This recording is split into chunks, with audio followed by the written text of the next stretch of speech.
আসসালামু আলাইকুম ওয়া রাহমাতুল্লাহি ওয়া বারাকাতুহু। ইন্নাল হামদুলিল্লাহি নাহমাদুহু ওয়া নুসাল্লি আলা রাসূলিহিল কারীম আম্মা বাদ। আউযু বিল্লাহি মিনাশ শাইতানির রাজীম। বিসমিল্লাহির রাহমানির রাহিম। রব্বি ইশরাহ লি সাদরি ওয়া ইয়াসসির লি আমরি ওয়াহলুল উকদাতাম মিন লিসানি ইয়াফকাহু কওলি। রব্বি জিদনি ইলমা। আলহামদুলিল্লাহ সুম্মা আলহামদুলিল্লাহ। প্রিয় মোহতরম, চলুন আজকে ক্লাস শুরু করার পূর্বে আয়াতের সরলতা এক নজর দেখি। আজকে আলোচনা করব সূরা ফুসসিলাতের ৫১ নম্বর আয়াত থেকে ৫১ এবং ৫২ দুটি আয়াত। প্রিয় মোহতরম, আজকের ক্লাস এবং আরেকটি ক্লাসের মাধ্যমে আমাদের শেষ হবে আলোচ্য সূরা ফুসসিলাত বা হামিম আশ-সাজদা। সরলতা হলো, আর যখন আমি মানুষের প্রতি অনুগ্রহ করি তখন সে বিমুখ হয় এবং দূরে সরে যায়, আর যখন অকল্যাণ তাকে স্পর্শ করে তখন সে দীর্ঘ দোয়াকারী হয়। জি। প্রিয় মোহতারাম, দূরের কাছের দেশে বিদেশে নতুন প্রথম ভাই বোনরা যারা ক্লাসে জয়েন করেছেন সবাইকে অশেষ ধন্যবাদ। শুকরান, জাযাকুমুল্লাহ খাইরান। নতুন নতুন ভাই বোনরা যারা জয়েন করেছেন আন্তরিক মোবারকবাদ। আপনারা অবশ্যই অবশ্যই আমাদের ডিসক্রিপশন বক্সে পিছনে ক্লাসগুলো লিঙ্ক দেওয়া আছে। অনেক ক্লাস আছে প্রিয় মোহতারাম, প্রায় ১,৫০০ উপরে আমাদের ক্লাস আপলোড হয়ে গেছে। আপনারা ধারাবাহিকভাবে ক্লাসগুলো দেখুন, ইনশাল্লাহ ইনশাল্লাহ কোরআন বুঝতে পারবেন। আমাদের একটাই টার্গেট, আমরা কোরআন বুঝে পড়বো ইনশাল্লাহ। চলো শুরু করি। বিসমিল্লাহির রহমানির রহিম। ওয়া ইজা, ওয়া মানে আর, ইজা মানে যখন। আল্লাহ বলছে যখন আনআমনা, আনআমা মানে অনুগ্রহ করা, দয়া করা, আল্লাহর নিয়ামত দেয়া আর কি। তা আনআমনা আমরা নিয়ামত দেই, আলা আলা উপরে বা প্রতি, ইনসানি মানুষের প্রতি। যখন মানুষের প্রতি আল্লাহর অনুগ্রহ, আল্লাহর নিয়ামত দেন, নিয়ামত ভরপুর করে দেন, তার যা লাগবে, তার মনে করেন যে আমাদের দৈনন্দিন জীবন জীবিকার জন্য ভালো আছে, খেয়ে দেয়ে খুব ভালো আছে, টাকা পয়সাও আছে, ব্যাংক ব্যালেন্স করতে পারতেছে, ছেলে মেয়েও পড়াশোনা করে তারাও বেশ বাইরে আছে, বিদেশে আছে, এইরকম একটা পরিস্থিতি মনে করেন যে তার মোটামুটি কোনো অভাব নেই। আল্লাহ বলছেন যে আরওয়াদা, আরওয়াদা মানে মুখ ফিরিয়ে নেওয়া। হি টার্নস অ্যাওয়ে ওয়া নাআয়া বিজানিবিহি, অর্থাৎ ডিসট্যান্স হিমসেলফ, সে মুখ ফিরিয়ে নিয়ে দূরে সরে চলে যায়। একটু লক্ষ্য কর প্রিয় এই আয়াতটার ভিতরে আমরা সূরা ফাতিহায় পড়ি আনআমতা আলাইহিম। আনআমতা ওখানে তা, এখানে আনআমা মূল শব্দ দেখেন, আনামা সে অনুগ্রহ করেছে, আনআমু তারা করেছে, আনআমতু আমি অনুগ্রহ করেছি, আনআমতা তুমি অনুগ্রহ করেছো। সূরা ফাতিহা যে পড়ি আনআমতা, অর্থাৎ হে আল্লাহ আপনি যে অনুগ্রহ করেছেন, তুমি অনুগ্রহ করেছেন। এবার দেখেন আনআমা, আমনা মানে আমরা, আমরা অনুগ্রহ করি। ক্লিয়ার? এই যে না। তা আমি এবং আমরা তো জানেন স্বতন্ত্র, আল্লাহর ব্যাপার সবই রাইট। তো এখানে আনআমনা অর্থাৎ মানুষের প্রতি যে দয়া প্রবশ হয় আল্লাহ, নিয়ামতে ভরপুর করে দেন, কোনো আর তার অভাব নেই। তখন মানুষ কি করে? সে আল্লাহ থেকে দূরে সরে যায়, বিমুখ হয়ে যায়। অর্থাৎ সে ঠিকমতো ৫ ওয়াক্ত নামাজ পড়ে না, সে খুব ব্যস্ত, দুনিয়ার কাজে ব্যস্ত, হয় তার ব্যবসার কাজে ব্যস্ত, না হয় তার চাকরির কাজে ব্যস্ত, না হয় তার কৃষি কাজের কাজে ব্যস্ত। নিজেকে খুব ব্যস্ত মনে হচ্ছে, না ভাই আমার এইটা করতে হবে, ওইটা আনতে হবে, ওইটা করতে হবে। আল্লাহর কথা সে বেমালুম ভুলে যায়। এরকম অনেক মানুষ আছে। আল্লাহ এই মানুষের ব্যাপারে আল্লাহ সেই কথাটাই বলছেন। আল্লাহু আকবার। আল্লাহ যেন আমাদের ওই দলভুক্ত না করেন ভাই।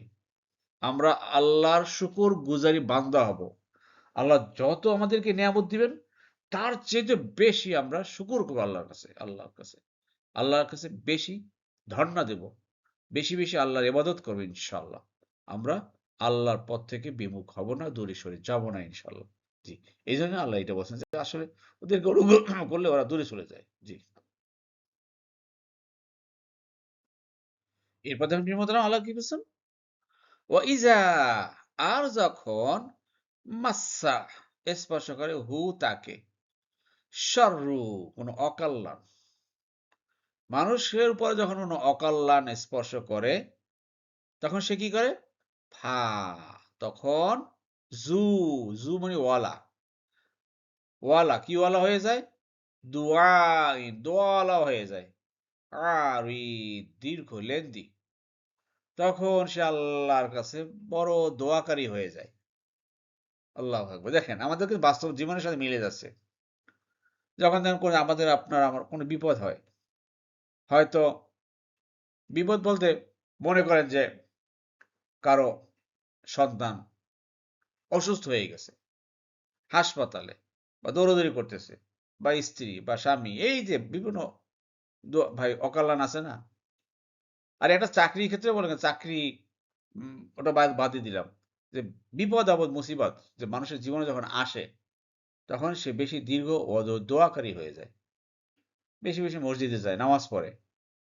হঠাৎ করে কারো নিকট আত্মীয় মারা গেল, বাবা মারা গেল, মা মারা গেল, বা ছেলে মারা গেল, মেয়ে মারা গেল। তখন দেখবেন যে বাবা, যে বাবা ৫ ওয়াক্ত নামাজ পড়তো না, মাথায় টুপি দিত না, সে বাবা মাথায় একটা টুপি দিয়া সে মসজিদে যাওয়া শুরু করে দিছে। বুঝতে পেরেছেন? ঠিক ঐরকম কারো মা মারা গেল, বাবা মারা গেল, যে ছেলে-মেয়ে মসজিদে জীবনেও যায় নাই, সে এখন মসজিদে যাওয়া শুরু করছে। আর এটা আবার কি বেশ এই কয়েকটা দিন আবার সে আগের মতো হয়ে যায়। সে যে একদম পুরো পাক্কা ইমানদার হয়ে যাবে যে না আমি আর আল্লাহকে ভুলে যাব না, সেটা না। ওই ফর দ্য টাইম বিং আল্লাহ বলছে এই সে দীর্ঘ দোয়াকারী হয়ে যায়। আল্লাহ দেখেন নিজের বাস্তব অভিজ্ঞতা থেকে যে পৃথিবীতে কোটি, কোটি, কোটি, কোটি মানুষ তারা যা করে আসছে আদম আলাহিস সালাম থেকে শুরু করে এই আজ পর্যন্ত, সেই থেকেই তো আল্লাহ বলতেছে, দেখতেছেন তো আল্লাহ। তা আসেন ভাই আমরা আসলে সব ধরা খাই যাচ্ছি আল্লাহর কথায়। আমরা সব সময় দীর্ঘ দোয়াকারী হব ভাই। অলওয়েজ। অকল্যাণ হোক আর কল্যাণ হোক, সবসময় কিন্তু আল্লাহকে আমরা ভুলব না। আমরা বেশি, বেশি, বেশি, বেশি, বেশি, বেশি দোয়া করব। ইয়া হাইয়্যু ইয়া কাইয়্যুম বিরহমাতিকা আস্তাগফিস। ইয়া হাইয়্যু ইয়া কাইয়্যুম বিরহমাতিকা আস্তাগফিস। সুবহানাল্লাহি ওয়া বিহামদিহি, সুবহানাল্লাহি বিহামদিহি। এরকম কথাগুলো বলবে সার্বক্ষণই মুখে জপতে থাকবেন ভাই। আস্তাগফিরুল্লাহ, আস্তাগফিরুল্লাহ, আস্তাগফিরুল্লাহ। সুবহানাল্লাহ, আলহামদুলিল্লাহ, আল্লাহু আকবার। লা ইলাহা ইল্লাল্লাহু ওয়াহদাহু লা শারীকা লাহু, লাহুল মুলক ওয়া লাহুল হামদু ওয়া হুয়া আলা কুল্লি শাইইন কাদির। এইরকম বিভিন্ন দোয়াগুলো, তাসবিহগুলো আমরা সবসময় মুখের ভিতরে জপতে থাকবো ইনশাআল্লাহ। আল্লাহু আকবার। আসুন আমরা সেই চেষ্টা করি। এরপরে আছে প্রিয়মত আল্লাহ কি বলছেন? বলো হে রাসূল, তোমরা কি লক্ষ্য করেছো, তা যদি, অর্থাৎ তা যদি কোনটা, তাটা হলো কোরআন, আল্লাহর কাছ থেকে এসে থাকে, আর তোমরা তা অস্বীকার করো, অমান্য করো, অবাধ্য হও, তবে যে ব্যক্তি ঘোর বিরোধিতায় লিপ্ত, তার চেয়ে অধিক ভ্রষ্ট আর কে আছে? কে? জি, শব্দে শব্দে দেখুন প্রিয়মতরাম, খেয়াল করেন।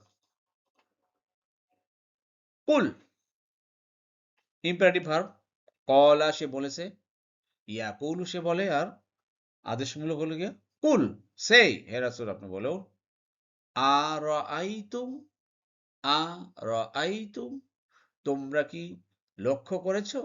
তোমরা কি দেখেছো? ক্লিয়ার? এই যে মানে কি? মানে কি?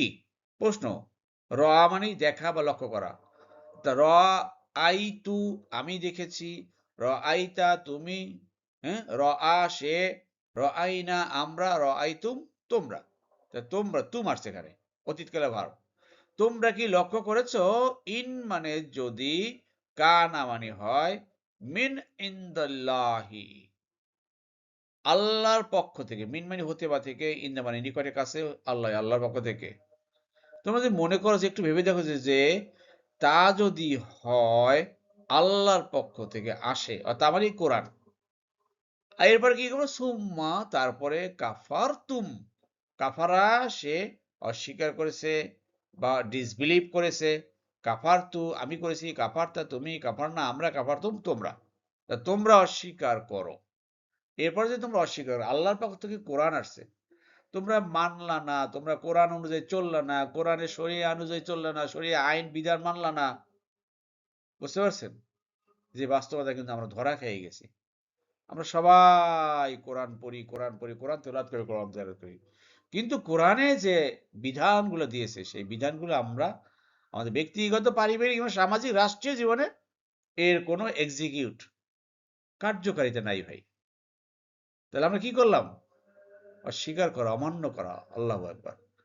যাক প্রিয় বন্ধুরা, আপনারা তো জানেন যে আমাদের দ্বিতীয় পার্টে আমাদের গ্রামার অংশ নেই, আমরা সরাসরি আলোচনা করে থাকি। এই আয়াতটার ভিতরে দেখুন কয়টা বেগুনি কালার? একটি, দুটি, তিনটি, চারটি। চারটি বেগুনি কালার মানে চারটা ভার বা ফেল। এটা হলো গিয়া আর আইতুম, বলে ফেলছি, এই যে আর আইতুম।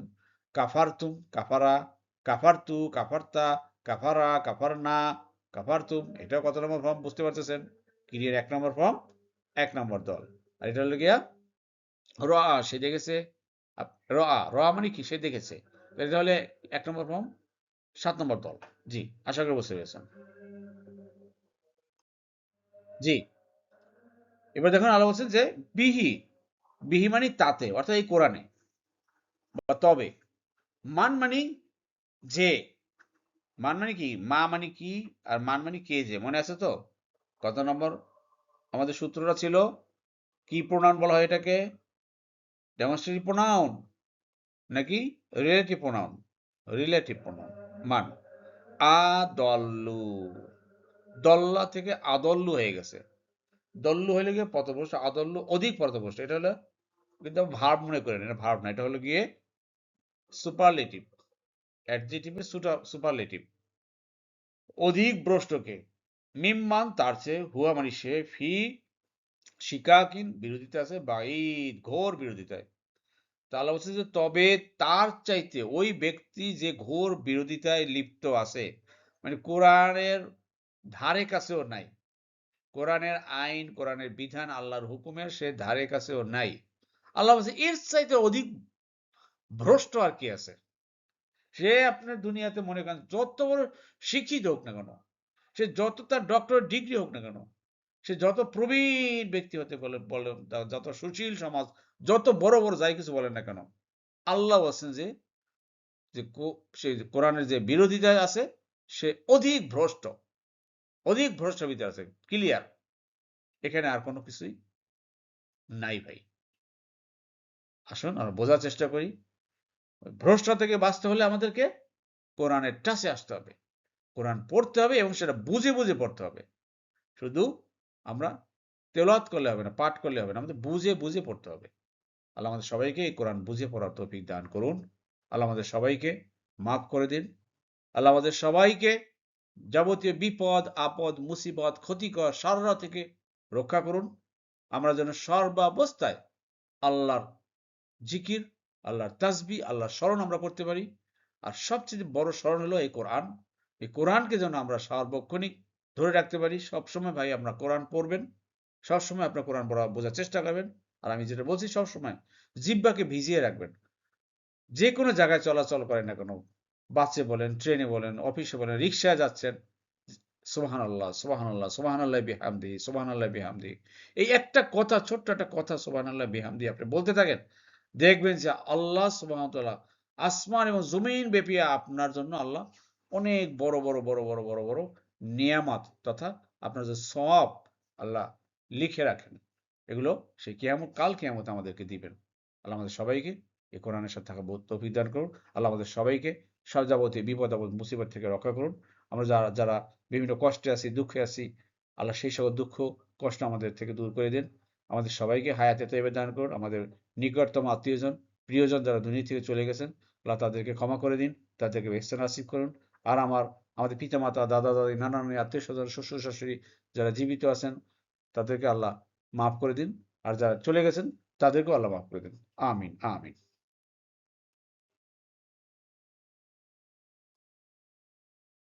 আলহামদুলিল্লাহ, আলহামদুলিল্লাহ প্রিয় মোহতারাম, আল্লাহ সুবহানাহু ওয়া তাআলা আমাদের সবাইকে কোরআন বুঝে পড়ার তৌফিক দান করুন।